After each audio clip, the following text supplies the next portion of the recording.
नमस्कार दोस्तों, स्वागत है आपके एमडी स्टेनो यूट्यूब क्लासेस पे। डिक्टेशन स्टार्ट होगी 5 सेकंड बाद।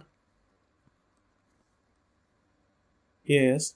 कलकत्ता उच्च न्यायालय ने शिक्षकों एवं स्कूली शिक्षा से जुड़े अन्य कर्मियों की भर्ती में घोटाले को सही पाते हुए जिस तरह 25,000 से अधिक नियुक्तियां रद्द करने का आदेश दिया, वह बंगाल सरकार के लिए बहुत बड़ा झटका है।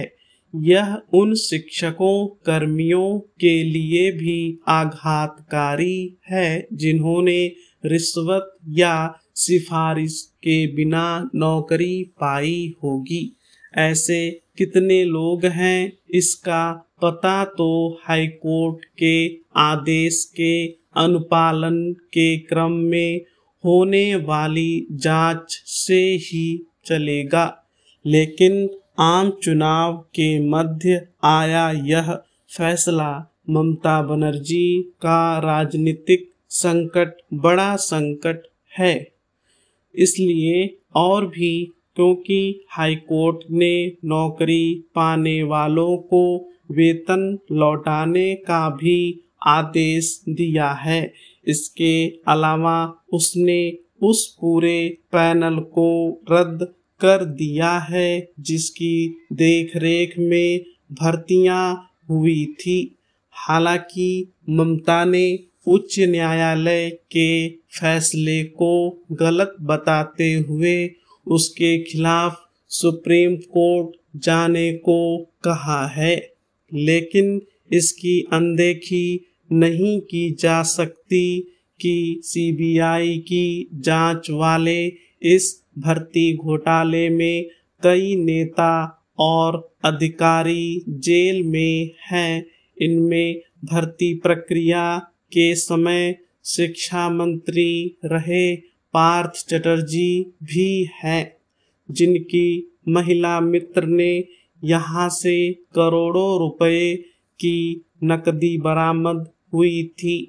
इसके अलावा कई शिक्षकों की नौकरी तभी चली गई थी जब कुछ वर्ष पहले उच्च न्यायालय की एकल पीठ ने असंतुष्ट अभ्यर्थियों की याचिका की सुनवाई करते हुए भर्ती में धांधली के आरोप को सही पाया था।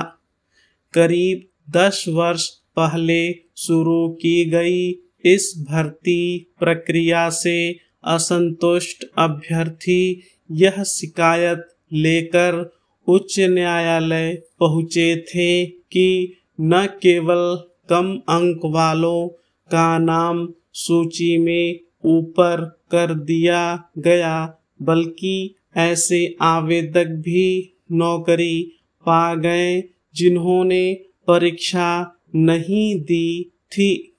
एकल पीठ के फैसले पर तो ममता के पास यह कहने का अवसर था कि फैसला सुनाने वाले जज भाजपा के करीबी हैं। यह सही है कि बाद में वह जज त्यागपत्र देकर भाजपा में शामिल हुए और लोकसभा चुनाव में प्रत्याशी भी बन गए। लेकिन अब तो 2 सदस्यीय पीठ ने भी भर्ती में घोटाले की पुष्टि कर दी।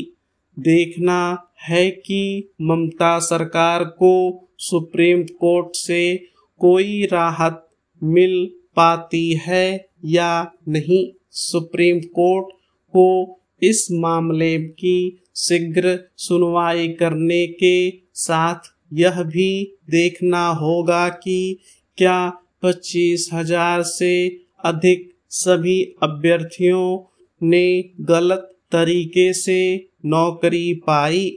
यही यदि धांधली में केवल तत्कालीन मंत्री और अधिकारी ही भागीदार पाए जाते हैं, समस्त अभ्यर्थी नहीं, तो फिर ममता बनर्जी के लिए अपनी साख बचाना और कठिन होगा।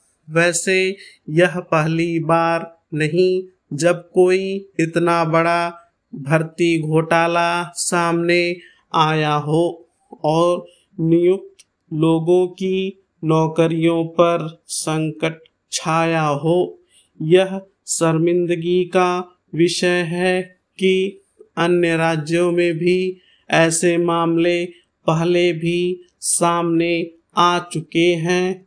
स्टॉप।